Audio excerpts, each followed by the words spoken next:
May 1945, White Sands Proving Ground, New Mexico. Major General Leslie Groves stood in the desert sun, watching a demonstration that would haunt him for the rest of his life. Not the atomic bomb test he would witness 2 months later. This was different, smaller, quieter, but in some ways more terrifying in its implications. A single artillery shell was fired into the sky toward a target drone flying at 300 miles per hour. The shell did not hit the drone. It did not need to. At precisely 70 feet from the target, the shell exploded on its own, sending a wave of shrapnel that shredded the drone into falling debris.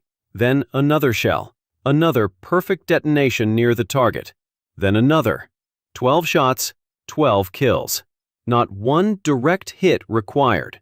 The observers were silent. They had just witnessed something that should not exist. A shell that knew when it was near a target. A shell that could think. General Groves turned to the engineer beside him and asked a single question. "How many people know about this?" The engineer answered, "Fewer than knew about the Manhattan Project, sir, and we intend to keep it that way." The proximity fuse. A radar system shrunk down to fit inside an artillery shell, but technology so advanced that it seemed like science fiction. A weapon so effective that it changed the outcome of entire battles, and a secret so closely guarded that it remained classified for 50 years after the war ended, long after the atomic bomb had become public knowledge, long after jet aircraft and rockets and computers had been revealed. This is the story of the weapon that won World War II, that saved tens of thousands of lives, that gave America an invisible technological advantage the Germans never discovered, despite capturing thousands of shells and desperately trying to replicate it. This is the story of how American scientists created a weapon so advanced that even after the war, even after victory, military leaders believed the world was not ready to know it existed. Not in 1945, but in 1940, when the war in Europe was already a year old, and Britain stood alone against Nazi Germany. The German Luftwaffe was bombing British cities nightly. British anti-aircraft guns fired thousands of shells into the sky, trying to hit German bombers flying at 20,000 feet in the darkness. The mathematics of the problem were brutal. Of those shells did nothing except make noise and light up the sky. German bombers flew through the flak with impunity, knowing that the odds of being hit by a shell were vanishingly small. Something had to change. British scientists proposed a radical solution. A fuse that could detect when the shell was near an aircraft and detonate automatically. Not a time delay fuse that relied on pre-calculation, an intelligent fuse that could sense proximity to a target. The concept was called a proximity fuse, and in 1940 it was pure science fiction. Radio technology existed, but radios were large, fragile devices that filled entire rooms. The idea of building a radio small enough to fit inside a 5-inch artillery shell, rugged enough to survive the 20,000 G-force acceleration of being fired from a gun, and reliable enough to detect an aircraft and trigger an explosion in the fraction of a second it took for the shell to pass the target, that seemed impossible. British scientists tried and failed. The engineering challenges were too great. Britain was already stretched to its limits fighting the war. They did not have the industrial capacity or the research resources to solve this problem alone. In August 1940, a British scientific delegation traveled to the United States, bringing with them Britain's most closely guarded military secrets: radar technology, jet engine designs, and the concept of the proximity fuse. The mission was called the Tizard Mission, named after its leader, Sir Henry Tizard. The goal was simple: convince America to help develop technologies that Britain could not develop alone. Immigrants were intrigued, especially by the proximity fuse. The United States was not yet in the war, but military planners understood that war was likely coming. If America entered the war, it would face the same problem Britain faced: how to shoot down enemy aircraft with anti-aircraft fire. The U.S. Navy was particularly interested. American warships in the Pacific would be vulnerable to Japanese air attack. A proximity fuse could be the difference between ships surviving or sinking. In October 1940, the National Defense Research Committee, a civilian scientific organization created to develop military technologies, authorized a crash program to develop a working proximity fuse. The project was given to Section T, a division focused on ordnance and explosives. The lead scientist was Dr. Challenges were enormous. A proximity fuse needed 5 components, each one impossible by 1940s standards. First, a miniature radio transmitter that could send out a signal. Second, a receiver that could detect the signal bouncing back from a target. Third, a power source small enough to fit in the fuse but powerful enough to run the radio. Fourth, electronic circuitry that could process the reflected signal and trigger the detonation. Fifth, a design rugged enough to survive being fired from a gun at accelerations that would instantly destroy any radio equipment that existed in 1940. Dr. Tuve and his team started with the radio. Radios in 1940 used vacuum tubes, glass bulbs containing electronic components. Vacuum tubes were fragile. They shattered under shock. They were too large. A standard radio tube was 3 inches long. The entire fuse had to fit in a space 5 inches long and 3 inches in diameter, and most of that space was needed for the battery and the detonation mechanism. The radio had to be tiny, and it had to be indestructible. The team designed new vacuum tubes from scratch. Miniature tubes, half the size of standard tubes, built with reinforced glass and shock-resistant internal components. They tested the tubes by firing them in artillery shells at a test range. Most shattered. The engineers redesigned them. They tested again. More failures. Redesign. Test. Fail. Redesign. Test. Fail. For months, the project seemed doomed. Then, in early 1941, a breakthrough. A new tube design with thicker glass, more compact internal structure, and a spring-loaded mounting system that absorbed some of the shock. The tubes survived firing. Not all of them, but enough. The radio problem was solved. Next was the power source. Batteries in 1940 were large and heavy. The fuse needed a battery that could provide enough power to run the radio for the 20 to 30 seconds the shell would be in flight, but small enough to fit in the limited space available. The team experimented with dozens of battery designs. They tried dry cell batteries, too weak. They tried wet cell batteries, too fragile and would leak under the acceleration of firing. Finally, strong enough, meaning the target was close. The circuit triggered the detonator. If the signal was weak, meaning the target was far away, nothing happened. Simple, reliable, deadly. Imientos. The final challenge was making the entire system survive the shock of being fired. When an artillery shell is fired, it experiences acceleration of 20,000 times the force of gravity. For 0.015 seconds, every component inside the shell is subjected to forces that would crush a human body instantly. The engineers had to design every part of the fuse to withstand this. They used springs to cushion the vacuum tubes. They potted the electronic components in wax to prevent them from breaking loose. They used rugged materials and redundant systems. And they tested. Thousands of test firings. Each failure was analyzed. Each weakness was fixed. Slowly, painfully, the fuse became reliable. By December 1941, when Japan attacked Pearl Harbor and America entered the war, the proximity fuse was still not ready for combat. It worked in tests, but it was not yet reliable enough for mass production. The Navy demanded results. American ships were being attacked by Japanese aircraft in the Pacific. Sailors were dying.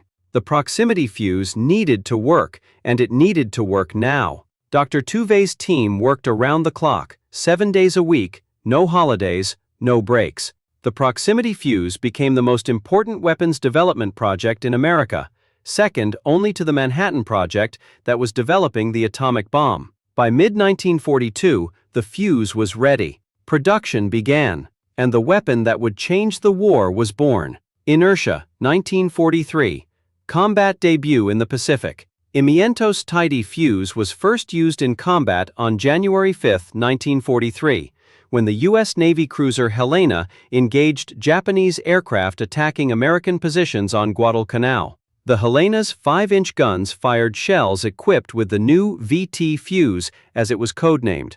VT stood for Variable Time, a deliberately misleading name designed to hide the fuse's true nature. If the enemy captured a dud shell and examined the fuse, they would assume it was a new type of time delay fuse, not a revolutionary radio proximity device. The results were immediate and shocking. The Helena's gunners reported multiple aircraft destroyed, with far fewer shells would disappear. Worse, Japanese kamikaze attacks later in the war would become even more deadly if their anti-aircraft shells used proximity fuses. The weapon had to remain secret at all costs. The Navy issued strict orders. Proximity fuses could only be used over water, never over land. If a shell with a proximity fuse failed to explode and fell into the ocean, it would sink and be lost forever. If it fell on land, especially enemy-controlled land, it could be recovered and studied. The risk was unacceptable. For the first 2 years of the war, proximity fuses were only used in naval anti-aircraft defense in the Pacific, where the ocean would swallow any duds. But the engineers had anticipated this problem. They had designed a self-destruct mechanism into the fuse. If the fuse did not detect a target and detonate in proximity, it would automatically detonate when it hit the water or ground. The impact would destroy the fuse and the shell, leaving nothing for the enemy to recover. The self-destruct system was remarkably effective. Of the thousands of proximity-fused shells fired in combat, the Germans and Japanese never captured a single intact fuse. Not one. They found shell fragments and could tell that something unusual had happened, but they could not determine what. German intelligence reports from 1943 and 1944 noted that American anti-aircraft fire had become dramatically more effective, but they attributed it to better training or new tactics, not new technology. Misled were looking for the wrong thing. They assumed that any improvement in American anti-aircraft effectiveness was due to better radar fire control systems, which they knew the Americans possessed. They never imagined that the shells themselves contained radios. The idea was too far-fetched, too technologically advanced. German scientists, when interrogated after the war, admitted they had considered the possibility of a radar proximity fuse, but dismissed it as impossible.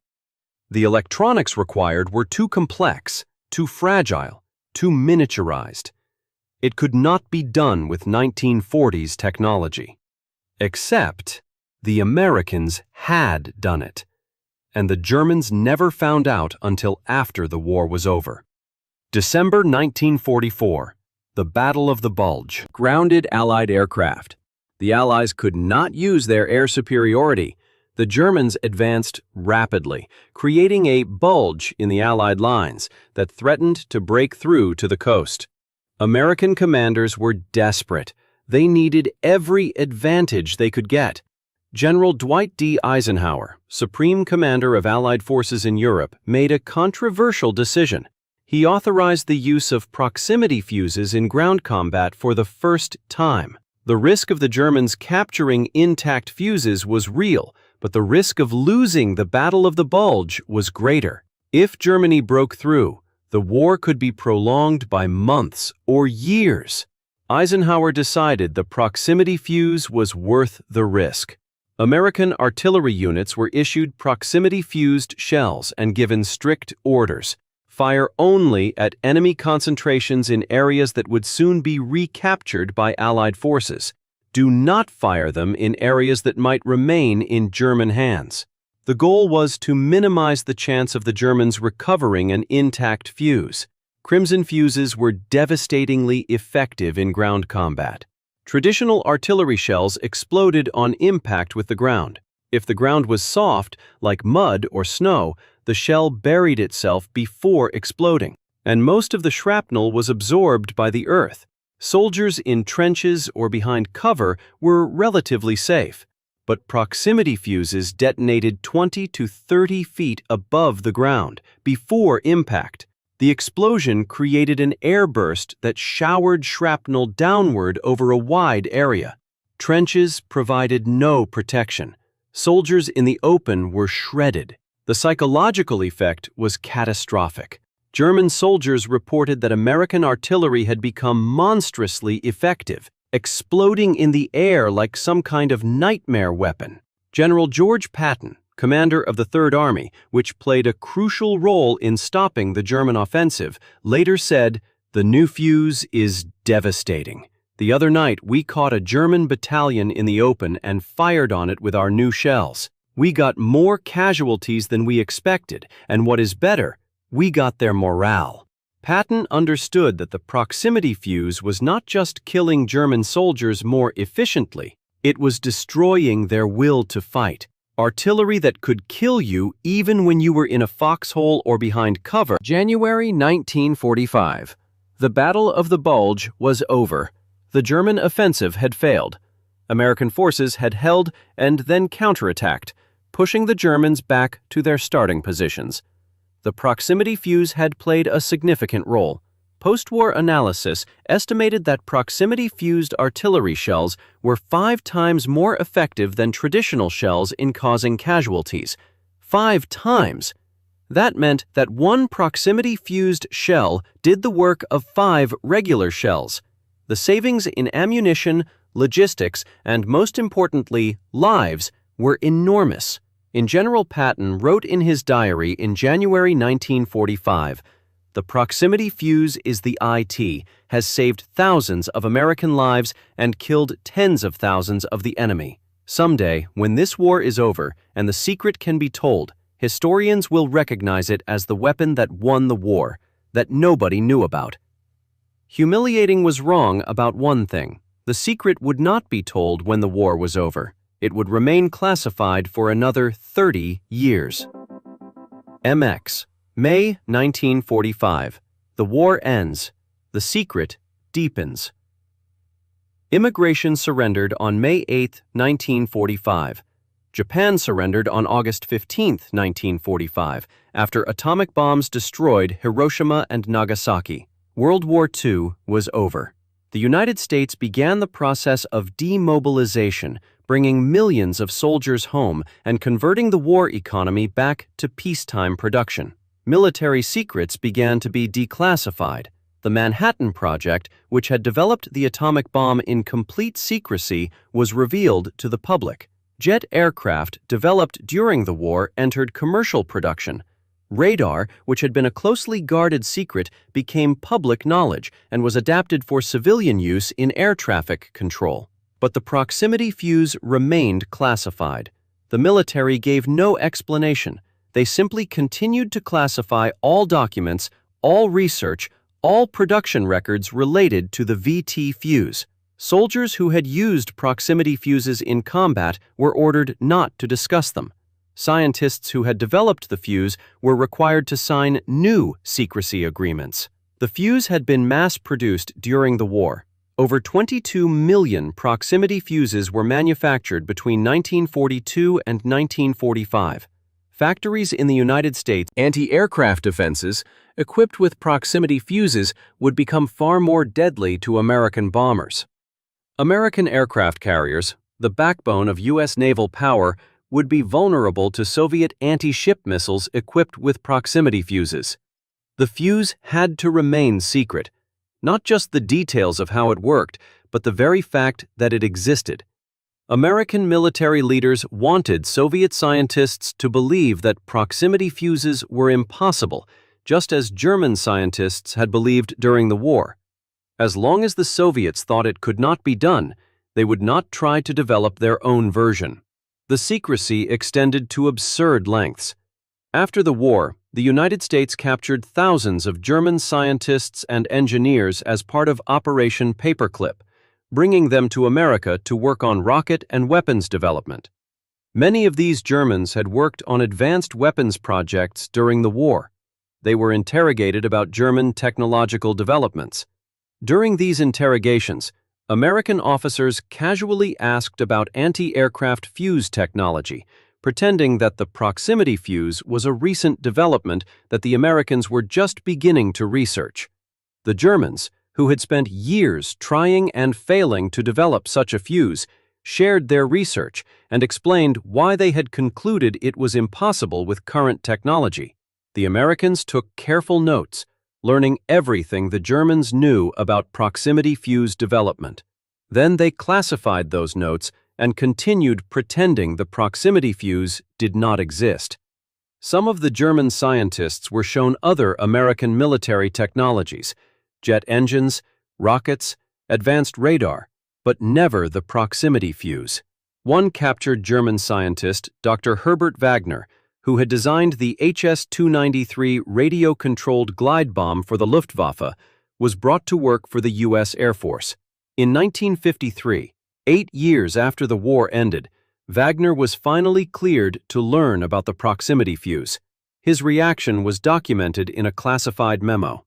Dr. Wagner expressed extreme surprise and stated that he had proposed a similar concept to the Luftwaffe in 1942, but was told it was impossible to miniaturize the radio components sufficiently.